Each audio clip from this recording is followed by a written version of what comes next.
Diploma online class में आप सभी का स्वागत है।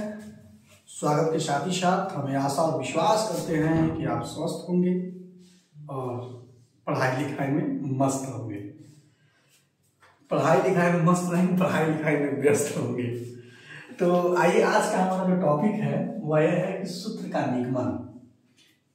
बीमी प्रीवियस लेक्चर में आप पढ़े होंगे कि बीमी विश्लेषण के कई सारे अनुप्रयोग हैं। पहला क्या था कि किसी भी सूत्र की सत्यता की जांच करने के लिए। उसके बाद से क्या था कि किसी भौतिक राशि के मात्रक को एक प्रणाली से दूसरे प्रणाली में बदलना। तीसरा जो सबसे मोस्ट इंपॉर्टेंट जो टॉपिक है वो क्या है, सूत्र का निगमन किसके द्वारा, बीमी विधि द्वारा। तो बीमी विधि द्वारा किसी भी भौतिक राशि के लिए सूत्र की स्थापना कैसे करते हैं, इस चीज को हम समझेंगे।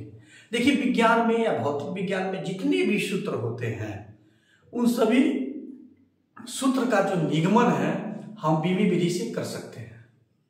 बीमी विधि से हम लोग किसी भी भौतिक राशि के लिए हम क्या कर सकते हैं, सूत्र का निगमन कर सकते हैं। कैसे करते हैं, आइए हम देखते हैं। हमारे पास एक प्रश्न है कि एक यम द्रव्यमान का पिंड आर त्रिज्या के वृत्ति पथ पर एक समान वेग v से गति कर रहा है।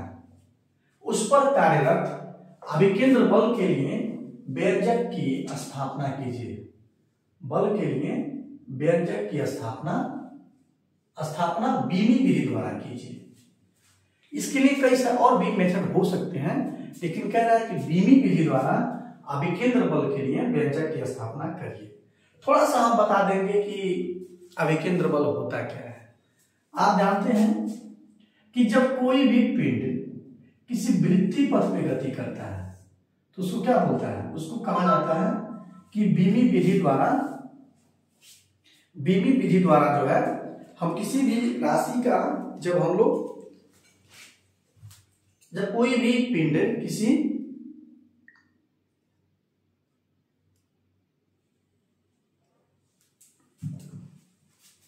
जब कोई भी पिंड वृत्ति पथ में गति करता है एक समान चाल से, तो उसके केंद्र की ओर, जैसे मान लीजिए कि ये पिंड है और ये क्या कर रहा है कि इस वृत्ति पथ पे गति कर रहा है। तो जब वो इसकी वृत्ति पथ पे जब गति कर रहा है तो केंद्र की ओर उस पिंड पर एक बल कार्य करता है। जैसे मान लीजिए कि आप इधर गति कर रहे हैं इसके पथ पे, ऐसे यहां से ऐसे करके जब आप इस पर गति कर रहे हैं तो आप ये महसूस करते होंगे कि इसके केंद्र की ओर क्या लग रहा है, एक बल की ओर कार्य करता है। एक बल जो है कार्य कर रहा है इसके केंद्र की ओर। यहां से किधर काम कर रहा है, इसके सेंटर की ओर। यहां भी जाएगा तभी भी इसके सेंटर की ओर, यहां भी जाएगा तभी भी इसके सेंटर। मतलब हमेशा जो है एक बल उसके ऊपर काम करना शुरू कर देता है। आप भी जानते हैं इसी को हम क्या बोलते हैं, इसी को हम बोलते हैं अभिकेंद्र बल। इसका नाम क्या है, अभिकेंद्र बल। ठीक है। अब अभिकेंद्र बल ये जान लीजिए कि जब कोई भी पिंड किसी वृत्ति पथ पे काम करता है तो उस पिंड पर उस वृत्ति पथ के केंद्र की ओर एक बल कार्य करता है। उसी बल को हम लोग अभिकेंद्र बल करते हैं। इसको नोट कर लीजिए। नोट करने के साथ ही साथ चैनल को सब्सक्राइब करिए, लाइक करिए और शेयर भी करिए, क्योंकि आपका एक शेयर हमारे मोटिवेशन को जमीन से लेकर के आसमान तक बढ़ाता है और हम और एनर्जेटिक होकर के आपको पढ़ाते हैं। इसलिए आपका भी कर्तव्य बनता है कि आपका दायित्व बनता है कि इस चैनल को और आगे बढ़ाइए और साथ ही साथ हम लोग की मोटिवेशन, हम लोग के मनोबल को भी बढ़ाइए, ताकि आपका मनोबल हम लोग और तेजी से बढ़ा सकें। तो अभिकेंद्र बल जान लीजिए कि अभिकेंद्र बल लिख दीजिए। जब कोई पिंड वृत्ति पथ पर एक समान चाल से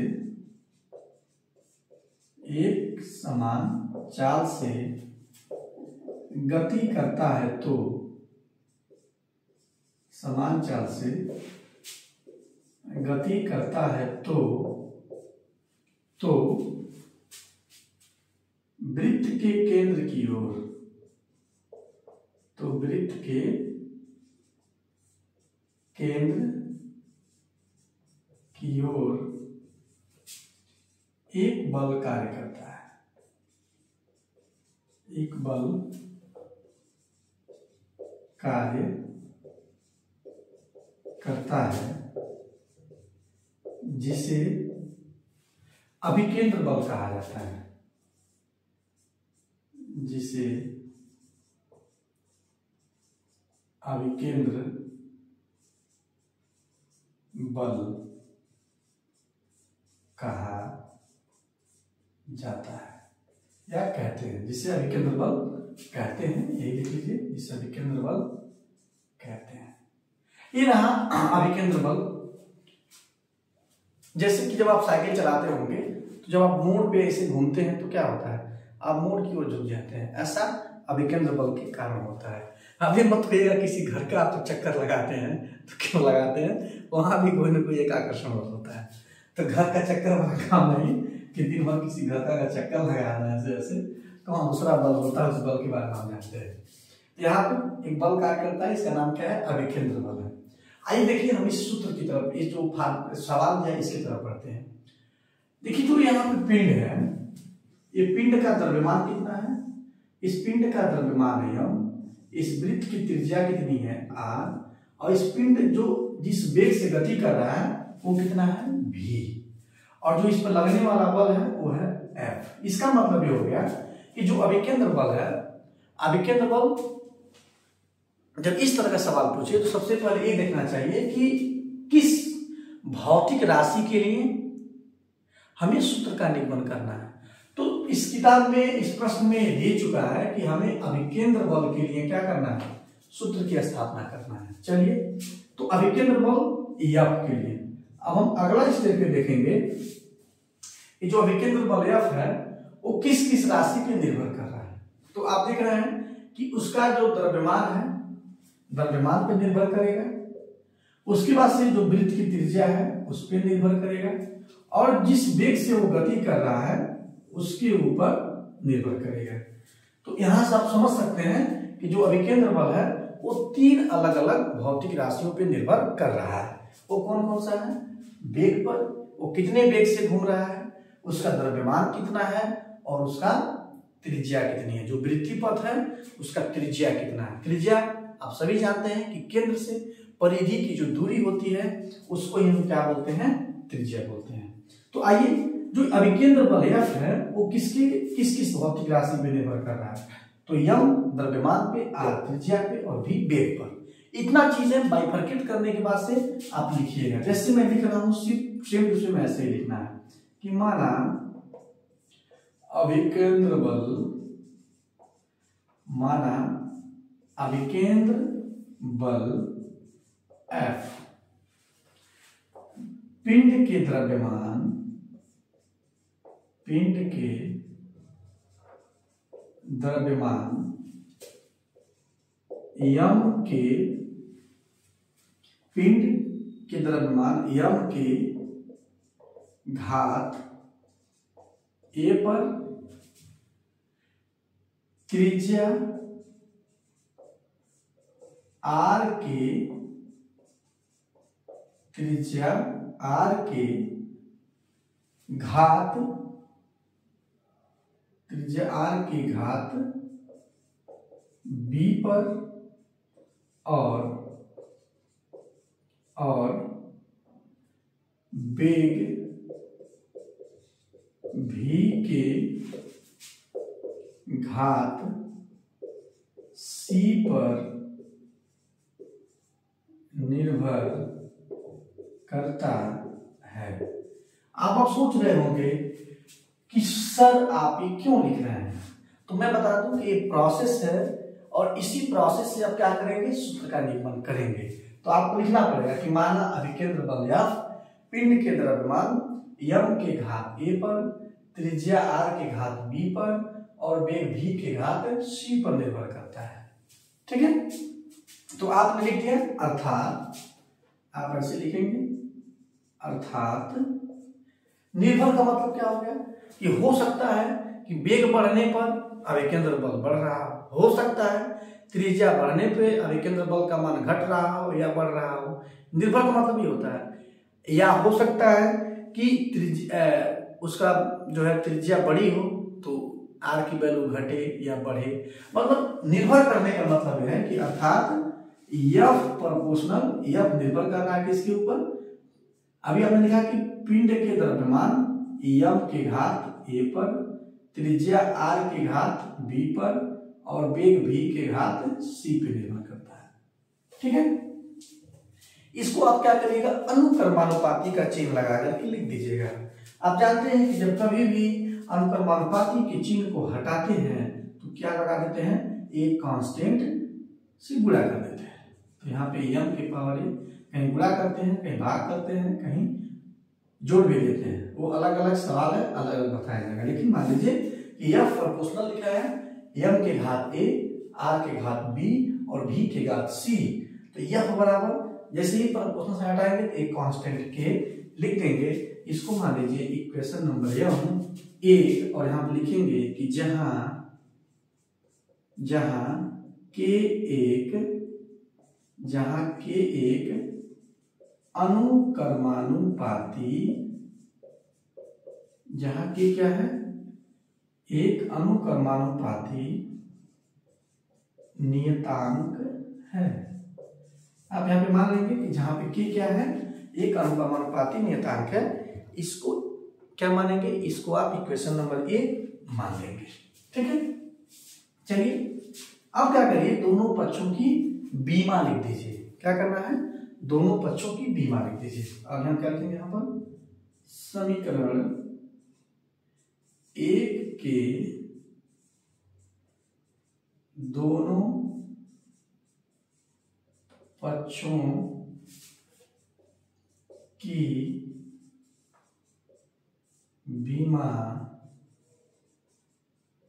लिखने पर लिखते हैं, यह बल है, बल की बीमा क्या होती है, ml t के पावर -2। बीमा कैसे निकालते हैं, हमारे प्रीवियस लेक्चर में जाइएगा और जरूर देखिएगा कि बीमा निकालने की विधि क्या होती है। यहाँ पे के लिखा है, तो के की बीमा क्या होती है, तो ये जान लीजिए कि के एक नियतांक है, कांस्टेंट है, और कांस्टेंट की बीमा सदैव एक होती है। हमने क्या किया, यहाँ पे एक लिख दिया, फिर गुणे यम। अब यहाँ दिखाया गया है कि यम क्या है, द्रव्यमान है, और द्रव्यमान की बीमा कैपिटल यम घात ए लगा है, तो ए लगा दीजिए। आर त्रिज्या है, और यहाँ पे देखिए त्रिज्या क्या है, दूरी है, और दूरी की बीमा क्या होती है, एल। यहाँ पे क्या लिखेंगे, यल, और इसके ऊपर घात बी। भी वेग है, और वेग की बीमा क्या होती है, एल टी के पावर -1, इसके ऊपर घात सी। आगे बढ़ते हैं, थोड़ा इसको और सॉल्व कर लीजिए। एम एल टी के पावर -2, एक से गुणा कर दिए तो खत्म हो जाएगा एक। यहाँ पे यम अकेला है, एक पास लिख दीजिए, यम की पावर यल, यहाँ एल की पावर बी है, यहाँ पे एल की पावर 1 है। तो आप जानते हैं कि अगर आघात समान हो तो घात आपस में क्या होते हैं, जुड़ जाते हैं। अगर यहाँ पे लिखा हो ए की पावर यम, या पढ़े भी होंगे क्लास 10th में, यम प्लस एन कर देते हैं। तो यहाँ पे क्या करेंगे, यम के ऊपर एक घात है। चलिए एक और आगे बढ़ लेते हैं, यहाँ पे क्या मिलेगा, एक बाई का लगाओ लिख लीजिए। तो यहाँ पे मिलेगा यल के घात बी, यहाँ क्या मिलेगा, यल के घात सी लिखा है, तो यल के घात सी, या टी के पावर -1 लिखा, इसका गुणा कर देंगे एक के साथ, तो टी के पावर -c। एक ऐसा क्यों होता है, क्योंकि आप जानते हैं कि अगर कहीं घात ऐसे लिखा हुआ हो, घात के ऊपर घात लिखा हो, तो यहाँ पे यम गुणे यम हो जाता है। तो यहाँ पे यल के ऊपर कोई घात नहीं लिखा है, इसका मतलब एक घात है, और एक का सी से गुणा करेंगे तो सी ही होगा। यहाँ पे टी के पावर -1 लिखा है, सी से गुणा कर देंगे तो -c होगा। अब क्या मिलेगा, यहाँ पर एम एल टी के पावर -2, उसके बाद से क्या होगा कि यम के पावर ए, यहाँ पे यल के पावर बी है, यहाँ पे यल के पावर सी है, तो जोड़ देंगे तो बी प्लस सी हो जाएगा। यहाँ पे टी के पावर माइनस सी लिखा है। ओके, अब देख रहे हैं कि ये इक्वेशन नंबर, इसको क्या मान लीजिए 2। ध्यान देना है कि दोनों का बीमा है आपस में बराबर है। ये इधर भी एम एल टी के माइनस 2 लिखा है, यहाँ पे एम की पावर ए एल की power B plus C T की पावर माइनस सी लिखा है।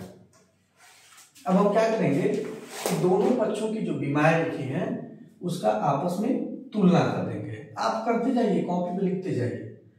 दोनों हम क्या करेंगे कि दोनों पक्षों की बीमाओं की घातों का आपस में तुलना कर देंगे। तो लिखिए यहाँ पर कि दोनों पक्षों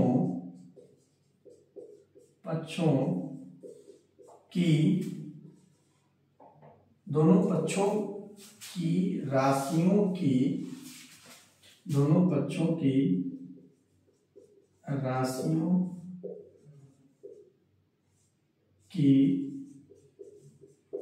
घातों या ऐसे लिख सकते हैं बीमाओं की तुलना करने में, दोनों पक्षों की समीकरण के दोनों पक्षों की, ऐसे लिखिए समीकरण के दोनों पक्षों की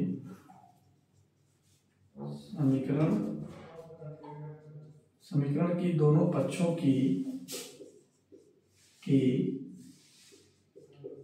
बीमाओं की तुलना करने पर क्या मिलेगा? समीकरण के दोनों पक्षों की बीमाओं की तुलना करने पर। तो यहाँ पे देखिए, यहाँ पे यम लिखा है, यहाँ पे यम के पावर ए लिखा है, तो इसके साथ तुलना इसकी कर देंगे। यहाँ पे यम के घात 1 लिखा है, यहाँ पे यम के घात पे कुछ नहीं लिखा है, इसका मतलब वहां पर एक घात है। यहाँ पे हम क्या पाएंगे कि a बराबर 1, ये किसके लिए है? तो ये यम के लिए लिख सकते हैं। फिर यहाँ पे देखिए, पहले सिंपल वाला तुलना करिए। यहाँ पे टी के पावर माइनस सी लिखा है, यहाँ पे टी के पावर माइनस 2 लिखा है, तो क्या मिलेगा? टी के पावर माइनस सी, यहाँ पे माइनस 2, यहाँ पे लिखिए minus C equal to minus 2, this implies that C equal to 2। ये किसके लिए है? तो यह सी के लिए है। ओके, उसके बाद से नंबर आता है एल के लिए। यहाँ पे एल की पावर 1 घात लिखा है, देखिए कोई घात लिखा है, इसका मतलब यहाँ पे 1 घात लिखा है। यहाँ पे एल के पावर 1 घात लिखा है, यहाँ पे एल के घात में बी प्लस सी लिखा है। तो यहाँ पे ऐसे घेरते जाइए इसको ऐसे, ताकि आपको समझ में आता रहे। टी के लिए क्या है, एल के लिए क्या है? बी प्लस सी, यहाँ पे एल के पावर 1 घात है। एक पहले क्यों लिखे? क्योंकि छोटे घात को पहले, जिसका एक बार लिखा हुआ, जैसे एक इसमें कुछ जोड़ा नहीं है, तो इसकी तुलना करना हमारे लिए आसान होता है। यहाँ पे माइनस सी लिखा है, यहाँ पे 2 लिखा था, ये भी आसानी से की निकल गई। अब बी प्लस सी की बात आ रही है, तो हम यहाँ पे लिखेंगे कि बी प्लस सी बराबर क्या लिखा है? 1, क्योंकि एल के लिए देखिए जरा, एल के लिए तो बी प्लस सी बराबर 1 लिखा है। अब सी का मान कितना है? 2 है, तो बी प्लस 2 इक्वल टू 1, तो बी इक्वल टू 1 माइनस 2, तो बी बराबर माइनस 1। ठीक है, इस तरह से आपने क्या किया? ए का भी मान निकाल लिया, सी का भी मान निकाल लिया और बी का भी मान निकाल लिया। जब ये सब निकल गया तो अगला स्टेप क्या होगा कि ए, बी और सी के मान को समीकरण नंबर 1 में रख दीजिए। चलिए आगे इसके बढ़ते हैं। ए, बी और सी के मान को समीकरण 1 में रखने पर, ए, बी और सी के मान को समीकरण 1 में रखने पर क्या मिलेगा? एफ इक्वल टू के, एम के पावर ए लिखा है, ए की वैल्यू कितनी है? 1 है, यहाँ पे एम के पावर 1 लिखेंगे। आर के पावर बी लिखा है, अब बी का मान कितना है? -1, तो यहाँ पे आर के पावर -1 लिख देंगे। भी के पावर सी लिखा है, सी की वैल्यू 2 है,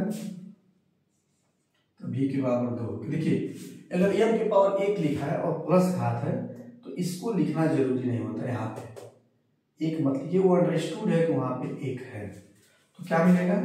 एफ इक्वल टू के आर के पावर माइनस एक, इसको नीचे ला दीजिए बटे के रूप में तो प्लस हो जाएगा, तो क्या मिलेगा एम भी अपन आर, आर की पावर जो माइनस एक वो प्लस एक पे तब्दील हो जाएगा तो उसकी वैल्यू एक हो जाएगी, तो एक उसको नहीं लिखेंगे। अब रही बात यहाँ पे के आना है तो आप लिखेंगे प्रयोगों द्वारा ज्ञात होता है, इसको आपको याद करना पड़ेगा, प्रयोगों द्वारा ज्ञात होता है, ज्ञात होता है कि के बराबर एक, प्रयोगों द्वारा ज्ञात होता है कि के बराबर एक। अब क्या करिए, के बराबर एक रख देंगे तो क्या मिलेगा एफ इक्वल टू एक गुणे M B square upon R, F equal to क्या हो गया M B square upon R निकल गया। यही क्या है, यही जो है अभिकेंद्र बल का सूत्र है, ठीक है, M B square upon R, इसको लोग सेंट्रीपिटल फोर्स भी बोलते हैं। इस तरह से हमने यही प्रोसेस है, इसी प्रोसेस का आपका पालन करके कोई भी क्वेश्चन दिया हो तो उसको आप हल कर सकते हैं। सब में एक ही तरह का नियम होता है और नियम यही है कि जिस राशि के लिए आपको सूत्र निकालना है उस राशि को एक साइड लिख लीजिए, फिर देखिए कि वो किस किस राशि पे निर्भर कर रहा है। तो आप देखे होंगे कि हमने देखा कि अभिकेंद्र बल जो एफ है वो पिंड के द्रव्यमान एम पर, आर पर और भी पर निर्भर कर रहा है। तो जब इसके ऊपर एक सबसे पहला चीज है ये कि वो राशि जिसके लिए सूत्र निकालना है वो किस किस राशि पे निर्भर कर रहा है, तो ये एम पे निर्भर कर रहा है, आर पे निर्भर कर रहा है और वेग भी पे निर्भर कर रहा है।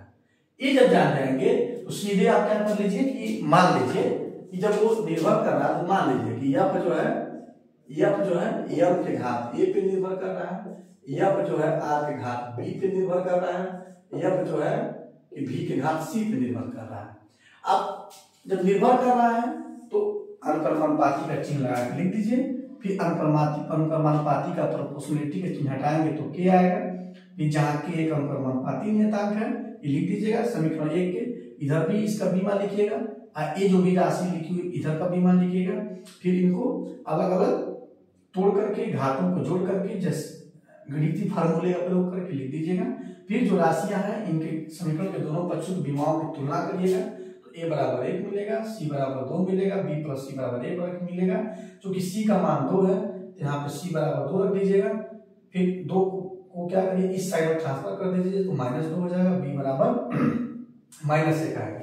अब क्या करना है, a b c के वैल्यू को समीकरण नंबर 1 यहाँ पे लिखा हुआ है इसमें रख देना, रखेंगे तो m के पावर +1 लिखा है तो +1 नहीं लिखते हैं क्योंकि वो अंडरस्टूड है कि m के घात पे +1 है, r के घात पे -1 है तो यहाँ पे लिख दिया, और v के घात पे c लिखा है, c की वैल्यू 2 है तो 2 लिख दिया, फिर r को नीचे ला दिए क्योंकि -1 है तो प्लस में आ जाएगा। इस तरह से क्या होगा f इक्वल टू k बराबर mv स्क्वायर अपना r, यहाँ पे k दिक्कत कर रहा था तो उसको निकाल के फेंक देना है। हमको पता है कि प्रयोगों द्वारा ज्ञात होता है कि k बराबर 1 होता है, 1 का गुणा कर दिए f equal to mv square upon r आ गया।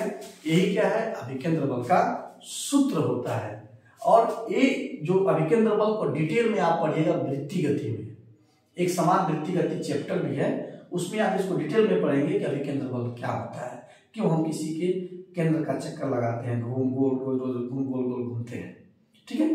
तो अभिकेंद्र बल पर हम डिटेल में पढ़ेंगे, लेकिन यहाँ पे एक छोटा सा टॉपिक था और इस छोटे से टॉपिक को हमने बहुत ही आसानी से और बहुत ही सरल शब्दों में सब समझाया है। और मैं विश्वास करता हूँ कि आपको ये सवाल बिल्कुल समझ में भी आया होगा, और समझ में आया होगा थोड़ा सा दबा करके थोड़ा लाइक कर दीजिए और शेयर कर दीजिए, और अपने दोस्तों के साथ जो आपके प्रिय दोस्त हों उनके साथ शेयर करके और आराम से पढ़िए, डिस्कस करके पढ़िए। नहीं समझ में आए तो कमेंट करिए, कमेंट सेक्शन में आकर के आप जो है बता सकते हैं कि सर हमें एक पॉइंट नहीं समझ में आया या ये प्रश्न है, इस प्रश्न पे अब लेक्चर दीजिए। तो मैं विश्वास दिलाता हूं कि आपको जरूर जो है नेक्स्ट टॉपिक क्या होगी इसके ऊपर हम आपको जो है